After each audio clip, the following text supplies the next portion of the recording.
तो दोस्तों, आज हम ऐसी वीडियो लेकर के आए हैं एक्सेल के अंदर। जैसे हम एक्सेल के अंदर टेबल में कोई भी काम करते हैं तो कभी कभी देखा होगा कि एक कॉलम के अंदर हमने जैसे नाम, सरनेम या मान के चलो उसका पूरा नाम लिख लिया। हम चाहते हैं कि उसका नाम, लास्ट नेम या कुछ और भी उसका सरनेम है तो वो अलग अलग आपका नाम शो करे, अलग अलग कॉलम में डिफ़ाइन करे। तो इस तरीके के डेटा को किस तरीके से चेंज किया जा सकता है और कौन सा फंक्शन यूज होगा और किस तरीके से ट्रिक का यूज होगा, वो आज हम इस वीडियो में पूरा दिखाने वाले हैं। तो इस वीडियो को पूरा देखें, जब भी आपको समझ में आएगा। तो ऐसी ही वीडियो देखने के लिए बने रहे हमारे यूट्यूब चैनल पर। धर्मेंद्र 91 के नाम से हमारा यूट्यूब चैनल है। तो इस चैनल को सब्सक्राइब नहीं किया है तो प्लीज़ इस चैनल को सब्सक्राइब कर लीजिए, बेल आइकन प्रेस कर लीजिए, जिससे आने वाली नोटिफिकेशन हमारी सबसे पहले आपके पास पहुंच जाएगी। और इस वीडियो को शेयर कर दीजिए और लाइक कर दीजिए और कमेंट कर दीजिए। यहाँ पे ये हमने सीट बनाई हुई है, ये वाली सीट यहाँ पे आपको दिख रहा होगा, जिसमें क्या लिखा है, नाम भी लिखा है, मिडिल नेम भी लिखा है और लास्ट नेम भी लिखा है। 3 पार्ट में हमने नाम लिखे हैं सारे। ठीक है, तो हम चाहते हैं कि पहला नाम हमारी इस वाली कॉलम में रहे, दूसरा नाम हमारा इस वाले कॉलम में आए, फिर तीसरा नाम हमारा इस कॉलम में आए। तो ऐसा ही लिखा हुआ किस तरीके से काम आए, ये कॉपी करना नहीं पड़े और डायरेक्टली हमारा एक बार में मूव हो जाए। तो इसका काम होता है convert to text to column, या स्पेस के द्वारा हम इसको कन्वर्ट कर सकते हैं डेटा को।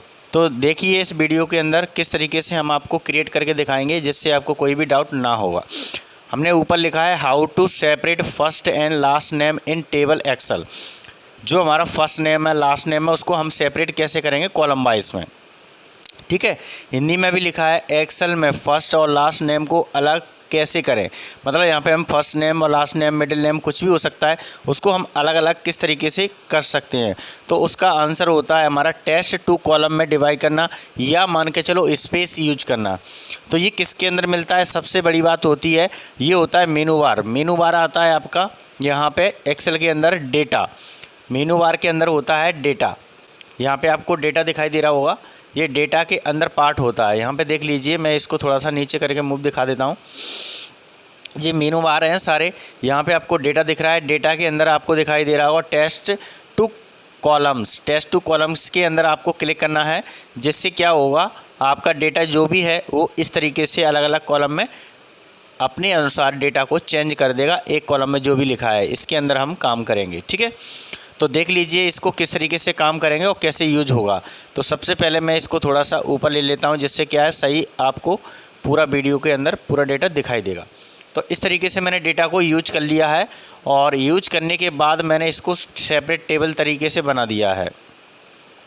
ओके, अब जैसे यहाँ पे आपको दिखाई दे रहा होगा डेटा पर मैंने क्लिक किया। सबसे पहले अपन को ये सिलेक्ट करना है, जितना भी हमें जो टेबल दिया गया है उसको सिलेक्ट कर लेना है। तो इस टेबल को मैंने सिलेक्ट कर लिया है। सबसे पहले सिलेक्ट करने के बाद कहाँ पे जाना है अपन को, यहाँ पे जाना है डेटा के अंदर।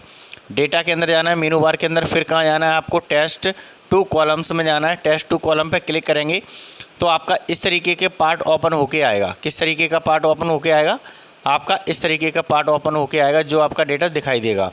अब यहाँ पे क्या करना है, यहाँ पे कुछ भी नहीं करना है। जैसे हमने जो नाम लिखा है वो सारा इकट्ठा आ रहा है। अभी हमें यहाँ पे नेक्स्ट वाले कॉलम पे जाना है। जैसे ही हम नेक्स्ट वाले कॉलम में जाएंगे, अब यहाँ पे से हमें पूछ रहा है कि किस चीज़ को हमें अप्लाई करें जिससे हमारा कॉलम अलग अलग डिवाइड हो जाए। तो हमें स्पेस का यूज करना है। स्पेस से क्या होगा, नेम अलग हो गए, मिडिल नेम अलग हो गए और लास्ट नेम अलग हो गए। 3 पार्ट में हमने इसमें यूज करे हैं नाम अलग अलग। जैसे यहाँ पे नाम आ गए, यहाँ पे मिडिल नेम आ गए, यहाँ पे लास्ट नेम। तो तीनों में अलग अलग कॉलम में डिवाइड हो गया, समझ में आ गया। और यहाँ से मैं इस चीज़ को क्या कर देता हूँ, फिनिश कर देता हूँ। जैसे ही मैंने फिनिश किया तो ऑटोमेटिकली ओके बटन आ गया और बोल रहा है आपका जो भी डेस्टिनेशन है वो सेल के अंदर ऑटोमेटिकली डिफाइन हो जाएगा इस तरीके से। तो यहाँ पे आपको दिख रहा होगा कि किस तरीके से मैंने डेटा को डिफ़ाइन किया, वो पूरा एक बार में सेपरेट हो चुका है। बिल्कुल जैसे हम चाहते थे उस तरीके से पूरा डेटा शो हो गया है। तो यहाँ पे देख लीजिए, पहले में हमारा नाम आ रहा है पूरा, दूसरे में हमने मिडिल नेम ले लिया है, तीसरे में हमारा क्या आ रहा है, उसका लास्ट नेम आ रहा है। तो इस तरीके से डेटा को कोई भी डिफ़ाइन कर सकता है और उस डेटा के अनुसार चेंज भी कर सकता है, जिससे कोई भी डेटा के अंदर डाउट नहीं होना चाहिए। तो इस चीज़ को सीखने के लिए आपको समझ में आ गया होगा कि किस तरीके से हम डेटा को 3 पार्ट में कन्वर्ट कर सकते हैं, और भी चौथा नाम होता तो चौथे में डिवाइड में हो जाता। ठीक है, तो ये चीज़ें आपको समझ में आ गई होंगी।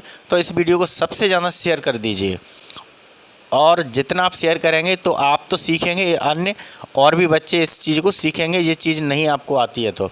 एक बार और दिखा देता हूँ जिससे आपको कोई डाउट ना हो। ठीक है, तो वापस मैं कर लेता हूँ उसी मोड में, जिससे हमारा डेटा शो हो जाएगा। वापस कर लिया कंट्रोल जेड की सहायता से। कंट्रोल जेड करेंगे तो हमारा वापस हो जाएगा कंट्रोल जेड।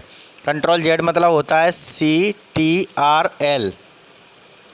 CTRL अपन प्रेस करेंगे, प्लस के साथ में क्या यूज करना है, जेड। ये 2 बटन का यूज करना है हमें, तब हमारा डेटा क्या होगा, वापस हो जाएगा इस मोड में। ठीक है, अब हम आगे लेके जाना है, फिर हमें वही अप्लाई करना है जो डेटा हम यूज कर रहे थे उस तरीके से करना है। तो सबसे पहले हमें क्या करना पड़ेगा, जो डेटा बना हुआ है उसको सिलेक्ट कर लेना है। सॉरी, डेटा को हमने सेलेक्ट कर लिया। डेटा को सिलेक्ट करने के बाद हमें कहाँ जाना है, डेटा के मेनू बार में जाना है। तो जैसे ही डेटा के मेनू बार में जाएंगे, यहाँ पे मेनू बार में पहुँचने के बाद हमें कहाँ जाना है, डेटा टूल्स में जाना है, और किसके अंदर जाना है, टेस्ट टू कॉलम। जैसे टेस्ट टू कॉलम पे जाएंगे, आगे हमारी जो सीट है उसको नेक्स्ट करना है। नेक्स्ट करने के बाद हमें क्या, स्पेस बार का यूज करना है, क्योंकि हमें अलग अलग डिवाइड करना है किसमें, फर्स्ट नेम, मिडिल नेम और last name. First name, middle name और लास्ट नेम। देन उसके बाद हमें फिनिश करना है, जिससे डेटा हमारा प्रॉपर तरीके से आ जाएगा। तो इस तरीके से हमारा डेटा प्रॉपर आ चुका है, और देख लीजिए सीट हमारी कंप्लीट हो चुकी है। ओके, तो इस तरीके से कोई भी डेटा को हम बहुत ही आसान तरीके से और बहुत ही प्रॉपर तरीके से इस डेटा को डिफ़ाइन कर सकते हैं, जिससे कोई भी डेटा हमारा गलत नहीं होगा और सारा डेटा एक बार में ही शो हो जाएगा। तो इस चीज़ को समझ में आ गया होगा, एक्सेल के अंदर किस तरीके से हमने डेटा को डिफ़ाइन किया और अलग अलग कॉलम में हमने उसका यूज कर लिया। फर्स्ट नेम हमारा ये रखा है, चाहे हम सब्जेक्ट लिखें चाहे नेम लिखें, कोई भी डेटा हो सकता है एग्जाम्पल 4 के लिए। ठीक है, तो मैंने यहाँ पे सब्जेक्ट भी ले लिया, नाम भी ले लिया, और इसमें मैंने क्या लिया है, मिडिल नेम ले लिया है, और इसमें मैंने सरनेम ले लिया है लास्ट में। ठीक है, तो ये समझ में आपको आ गया होगा बिल्कुल अच्छे तरीके से प्रॉपर। तो आज की वीडियो में इतना बहुत है, काफ़ी है, जिससे आपको समझ में आ गया कि फर्स्ट नेम और लास्ट नेम और मिडिल नेम को एक कॉलम में दिया हुआ है, उसको डिफरेंट कॉलम में किस तरीके से अलग अलग कर सकते हैं।